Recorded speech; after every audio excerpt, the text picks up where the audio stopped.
The net zero narrative is collapsing across the European Union as the unelected European Commission are struggling to keep the so-called European unity. And the mainstream media are pretty quiet on this. It's absolutely fascinating what's going on. So we've seen all these headlines. Even Euronews decided to report on it in the continent, saying that, well, there's a green lash happening right now, massive backlash. Why it is getting harder for the European Union to pass environmental reforms in the continent. It's because the mechanism they created is a bit of a mess. You've got 27 countries and they're trying to remove their powers. They're trying to remove veto powers, for example, and to make sure that the Commission is more supreme. But it's still not working because people in each country are lashing out. It's not just Poland or Hungary. It's all of them, including the Netherlands, including Denmark, for example, and the European Commission. So they send their representatives, even the centrists, the so-called centrists, so the liberal globalists who are running these countries are going to have meetings in the European Union saying, we really want to do what you want to do, but our people are going to kick us out of the next election. So we're going to have to roll back on net zero measures. They are massively struggling and the whole project is falling apart. And in this video, we have two beautiful, beautiful speeches from one of our favorite MEPs from Croatia, Miroslav Kolakocic, who is basically one of the freedom fighters who's been exposing the establishment in the chamber of the European Parliament. We've talked about him before, actually. He mentioned the World Economic Forum, the threats from the World Health Organization, the pandemic treaty. And then we have two clips. Quite recently, he made speeches a while ago about what's going on with the farmers, the threat to farming in Europe. But before I actually show that, because these are actually very good speeches that I wanted you to see, this new stuff, there's absolutely no scrutiny on them.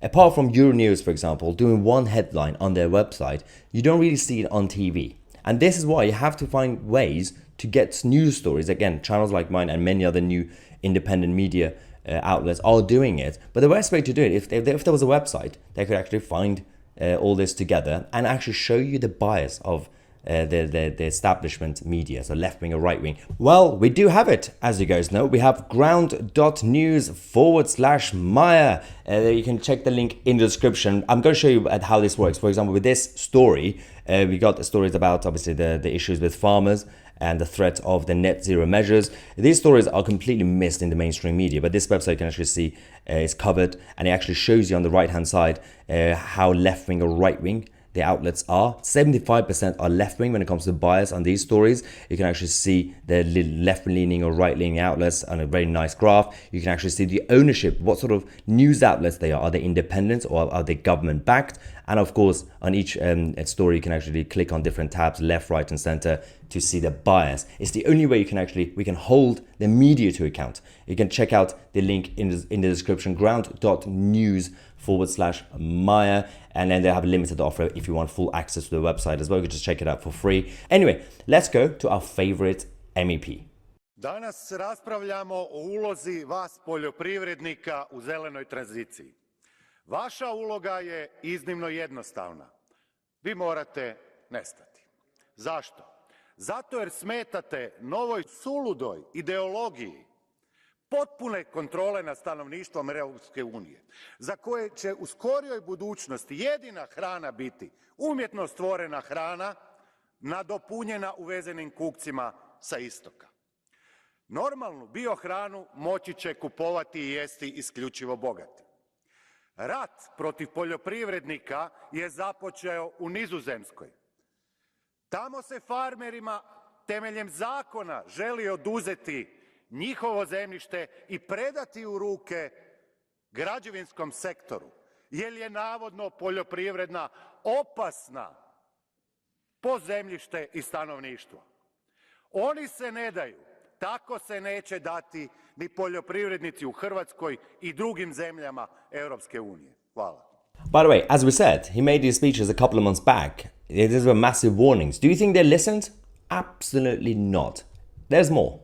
Zakon o obnovi prirode. Kako to lijepo zvuči, tko se ne bi složio s time. Međutim, prava istina je da je ovdje riječ o samo još jednom ogromnom idiotizmu kakvog smo u ovom domu vidjeli već bezbroj puta. Jedini pravi cilj ovog zakona je konfiskacija privatnog vlasništva i oduzimanje poljoprivrednog zemljišta poljoprivrednicima, što ima krajnji cilj, a to je nedostupnost organske hrane građanima. Znači, želi se onemogućiti prosječnom građaninu da može jesti normalnu hranu.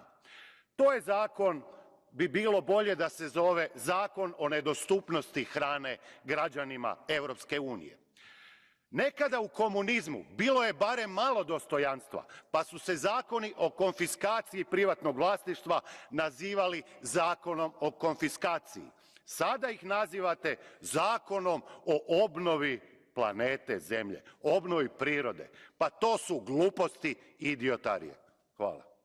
Absolutely spot on. Absolutely right. But again, they're not going to listen to any of these things. Now, if you want to find out more about stories that shows the blind spot of the mainstream media, check out our website, ground.news/Mahyar. The link is in the description. I'm Mahyar Tousi, and we are the media.